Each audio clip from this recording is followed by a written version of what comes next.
Lahat ng drama, lahat ng tawanan, lahat ng iyong all-time hits. Ang tanging huntahan ng Masang Lamaw. #1 sa Mega Manila, nationwide pa.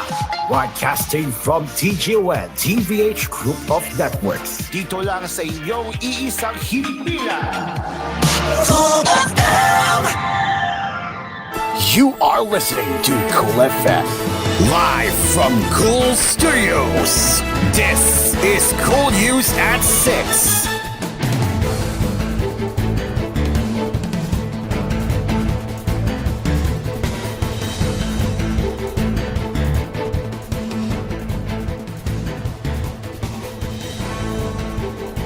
Good evening and welcome to Cool News at 6. I'm Farouk.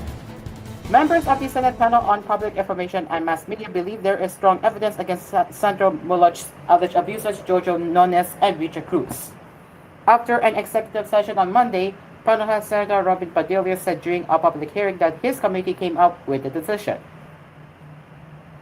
Earlier, we had an executive decision.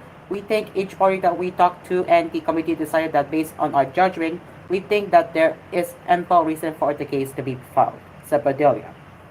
But of course, similar to what we have been saying, this is not a trial court. Based on our point of view, in this hearing, of course, everyone has a voice.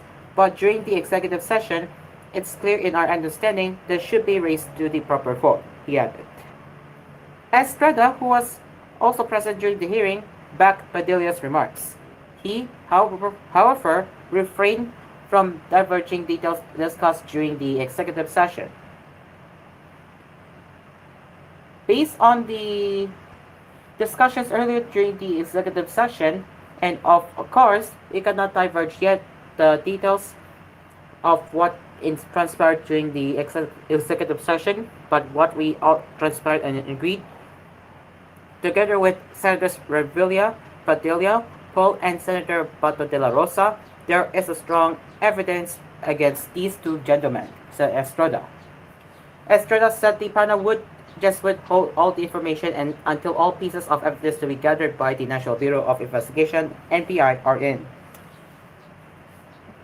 He said they have given NBI 2 days to receive the pieces of evidence in relation to the incident. No other details were disclosed. Prior to the conduct of the executive session, Nones and Cruz already denied the allegations being hurled against them. In a joint statement they read during the Chamber's proceedings, they admitted to being gay but maintained that they are not abusers. Sandro Muloj, we did not do anything bad to you and you know it deep within your heart. It's not yet too late to tell the truth, they said.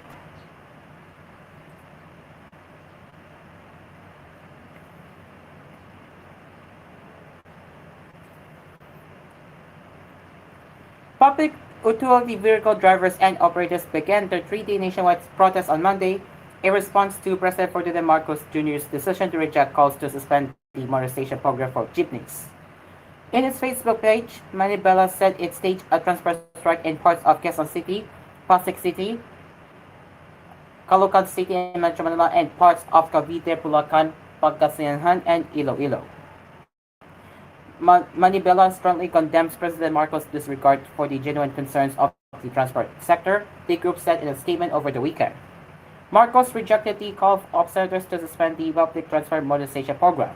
The president noted that 80% of the franchises of jeepney drivers have been consolidated. So how's that? 81% will make the decision, Marcos said in an interview in Pampanga last Wednesday, August 6, "Let's listen to the majority, and the majority says we should continue with it. So that's what we will do." Manubela, however, disputed Marcos' data. The claim that 80% of PUVs nationwide have complied with consolidation requirements is starkly at odds with the daily realities faced by drivers and operators, it said. Many are grappling with the fear of losing their livelihood to the exorbitant costs associated with modernization. The three-day protest will culminate in the protest on Wednesday, August 14. Welcome Rotunda in Quezon City will serve as an assembly point for the protesters marching towards Mandola Peace Arch in Manila. Meanwhile, Piston, a national federation of public transport associations, also backed this transport strike and also urged drivers and operators to initiate more of such of such activities nationwide to retaliate on Marcos' order to continue the implementation of the PTMP. The call to scrap the PTMP simply seeks to prevent further damage to the livelihoods of all PUV drivers and operators and to ensure a fair opportunity for them, not for the greedy corporations, Piston said in a statement.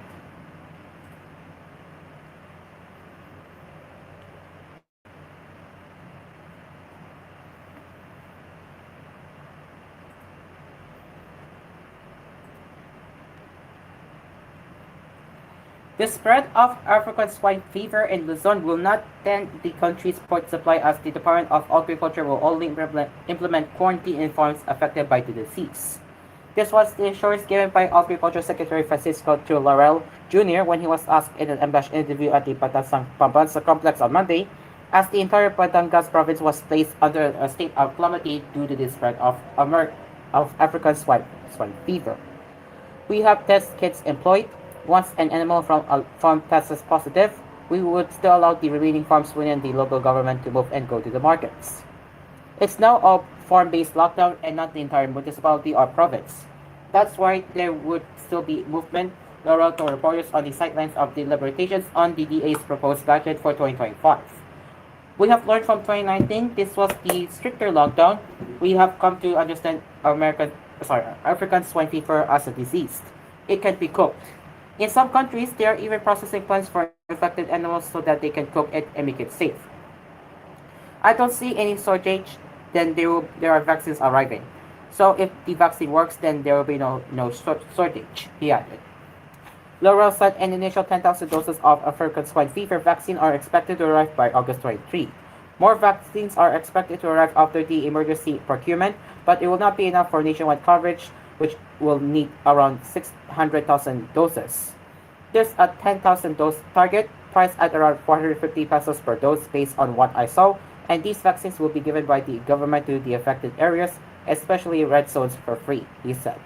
For nationwide to be ready, we need 600,000, so we're procuring an emergency 10,000 doses because these are for municipalities only, but there will be a subsequent procurement for 60,000 because we need to have a buffer stock ready for implementation outside the red zones, he added. Lower also said importation of pork products will continue as the government cannot regulate markets from importing should there be a slight shortage of supply. While importation continues because pork is not being controlled in any way. So the market forces will dictate if they see a slight shortage. And the importers will just import. We do not have control over them. The law does not allow the DA to control the quantity that they can import, he explained. On August 10, the DA announced that livestock checkpoints will be set up in Luzon to ensure that no diseased hogs or other animals will be transferred from one place to another to contain the spread of African swine fever. Several Batangas towns like Lobo have a rapid spread of African swine fever, with at least 16 out of 26 barangays reporting cases.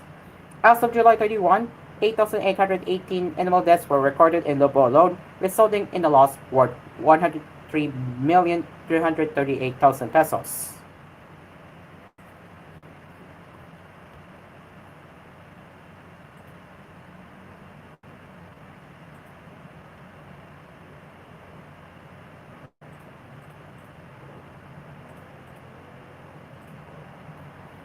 And now let's get into the headlines from around the world as Thai Prime Minister Srettha Taksin could be thrown out of office this week when the country's constitutional court rules on his appointment of a cabinet minister with a criminal conviction. The case comes a week after the same court disbanded the kingdom's main opposition political party and banned its former leader, Pita Lim Jaroenrat, from politics for a decade. Sarita is accused of violating ethics rules by appointing Pichit Chu Inban, a lawyer closely associated with the family of billionaire former Prime Minister Ta- Thaksin Shinawatra, as a minister. Pichit was sentenced to 6 months in prison in 2008 for a corruption-related offense. Pichit resigned from his role in a bid to protect Sarita, but the Constitutional Court still agreed to hear the case, initiated by a complaint from army-appointed senators. Chiretta, whose Peutai leads a multi-party coalition government, has said Pichit underwent through vetting. The PM has suggested the possibility of a cabinet reshuffle if he remains in office, according to local media. If he's removed from office, Peutai will have to nominate a new candidate for prime minister. The Constitutional Court has dismissed prime ministers in the past, but analyst Tai Hinan Pong Suthirak said he does not expect the Prime Minister to be kicked out. I think he will survive because it is hard to find a replacement, he told AFP. He also hasn't done anything wrong and he is hardworking. Sharta, a real estate developer who entered politics last year, has seen his policies face significant opposition since he came into office, with a June poll showing that a majority of Thais reject his agenda. He has pledged support for marriage equality, which was enacted in June after years of advocacy by the LGBTQ community. His proposals to recriminalize cannabis and distribute 10,000 baht or $280 to over 40 million Thais have sparked controversy both nationally and within his coalition. The case comes as critics, including PETA, warn against the use of a politicalized court as a weapon to destroy political parties. The European Union, the United States, the United Nations, and human rights groups have blasted the court's decision to disband PETA's move for party, with the EU saying it harmed democratic openness in Thailand. The remaining members of MFP launched a new movement on Friday, named the People's Party, with the ambition of bringing change in the next national election, scheduled for 2027. Thailand has suffered bouts of political instability for decades, undergoing a dozen coups since the end of absolute monarchy in 1932. It is now 6:11 in the evening, and Cool News at 6 will be right back.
Welcome back to koolNews at 6.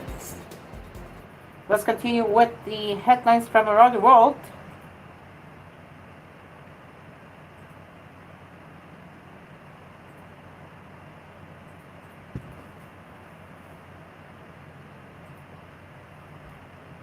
Hong Kong's top court on Monday dismissed a bid from 7 prominent pro-democracy figures, including media tycoon Jimmy Lai, to overturn their convictions for taking part in an unauthorized assembly that drew nearly 2 million participants. The convention centered on a peaceful August 2019 march through the city at the height of Hong Kong's democracy protests that went ahead in defiance of a police ban. The defendants, who include some of the most recognizable faces of Hong Kong's now squashed democracy movement, were cleared by a lower court of organizing the rally, which was attended by an estimated 1.7 million people. Four of them, newspaper publisher Lai, lawyer Albert Ho, activist and ex-lawmaker long hair Luong Kewong Hong, and unionist Lee Chok Yan, are serving time on various other charges, including national security offenses, after being caught up in the wide-ranging crackdown that followed the 2019 protest. In their appeal, the seven had contended that non-violent demonstrators should not be convicted as it would interfere with the right to peaceful protest. Their lawyers argued that Hong Kong, a former British colony with common law courts, should follow the precedent set by the UK's Supreme Court that protest-related convictions should be proportionate, taking into account human rights protections.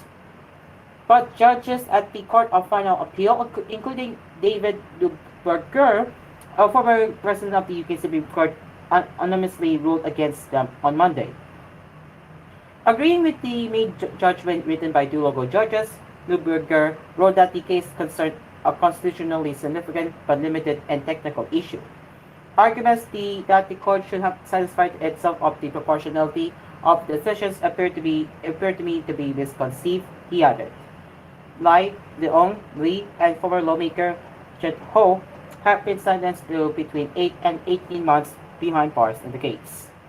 The remaining three defendants, Albert Ho, Democratic Party founder Martin Lee, and barrister Margaret Ang, were given suspended sentence.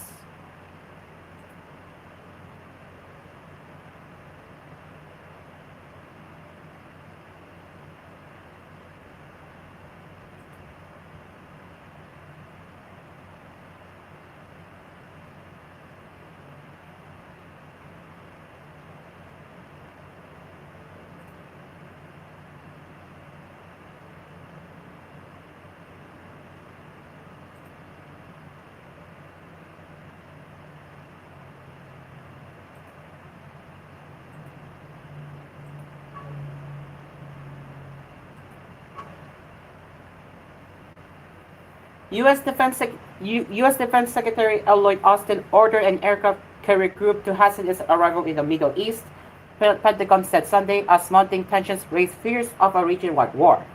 It is a show of support for key U.S. ally Israel after Iran and the Lebanese Hezbollah group vowed to avenge last month's killings of Hamas political chief Ismail Haniyeh and Hezbollah commander Fuad Shukar.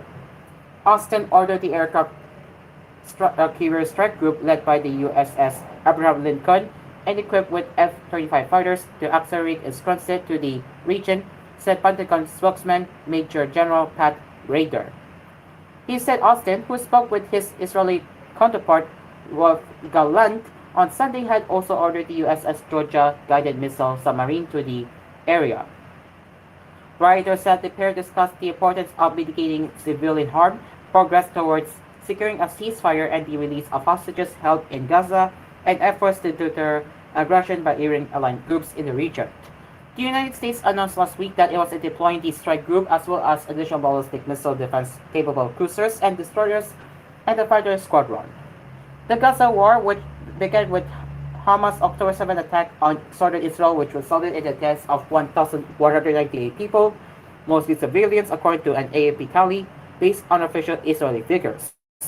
Militants also seized 251 people, 111 of whom are still held captive in Gaza, including 39 the military says are dead.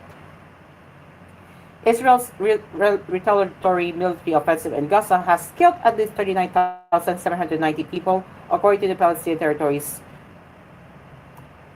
Health Ministry, which does not provide details on civilian and military deaths.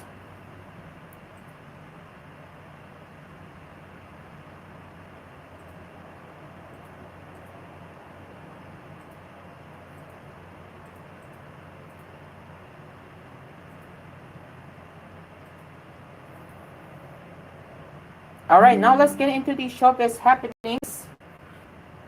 Seung-gi, a former member of the ironic K-pop group Big Bang, continues to face harsh criticism as he engages in controversial activities following his involvement in the infamous Burning Sun scandal.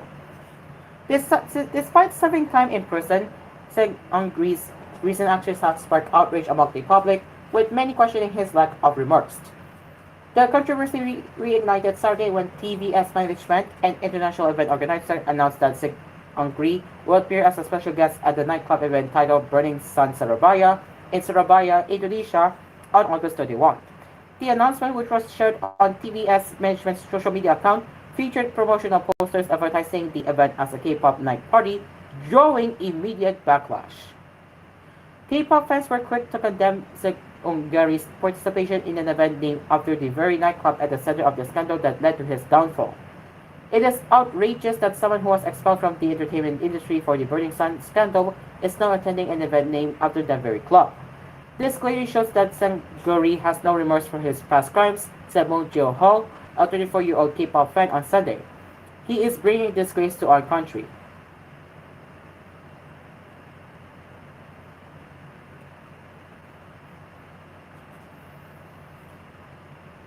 Seung-gi was ousted from Big Bang and the domestic entertainment industry in 2019 after being implicated as a central figure in the Burning Sun scandal. The scandal, which shook the K-pop industry, invoked charges of facilitating prostitution, embezzlement, and other serious crimes. The case drew widespread media attention and public outrage, leading to Seung-gi's fall from grace. In 2022, the Supreme Court upheld Seung-gi's sentence of 1.5 years in prison on 9 charges, including illegal filming, embezzlement, habitual gambling, and instigation of social violence. Despite these convictions, the 33-year-old's behavior since his release from prison in February last year has continued to generate controversy.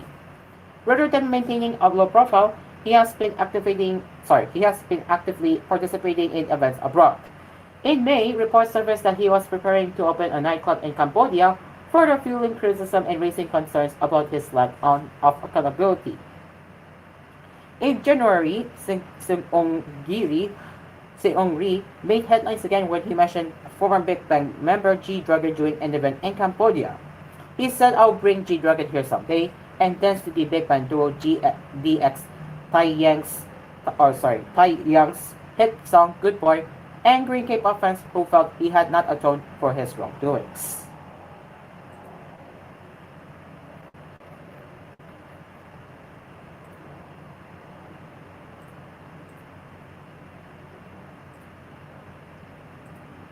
And finally, Andrew Schimmer is a new father as he announced that his non-showbiz partner Dims is pregnant with their first child. On Facebook on Sunday, August 11, Schimmer shared a photo of the latter's pregnancy test showing 2 bright lines while his 2 children were having fun in the background. "My God, totoo na to. Thank you, Lord. Grabe blessing po ito. We're all super happy. Woohoo! Baby boy, let's go," he said. This made her pregnancy public in a separate Facebook post, sharing a photo of herself showing a pregnancy test to her mother. "Mami, ayan na. Ang healing mo, matutupad na," she wrote. Yeah, that was really happy ending for this one. And that is it for koolNews at 6. As always, you can get in touch. You can get in touch with us at tvhthephilippines.news@gmail.com. And we will continue delivering the latest news headlines later with koolNews Prime Time at 9. Until then, I'm Carlo. Good evening.